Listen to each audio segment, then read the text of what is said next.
کتاب رسول اللہ صلی اللہ علیہ وسلم کے 200 سنہرے ارشادات۔ ارشاد نمبر 16، ما من مسلم یغرس غرسا، جو مسلمان کوئی پودا یا درخت لگاتا ہے، الا کان ما اکل منہ لہ صدقہ، تو اس سے جو کچھ کھا لیا جائے وہ اس کے لیے صدقہ بن جاتا ہے۔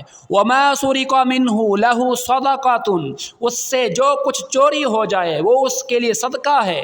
وما اکل السبع منہ فہو لہ صدقہ، درندے اس سے جو کچھ کھا جائیں وہ اس کے لیے صدقہ ہے۔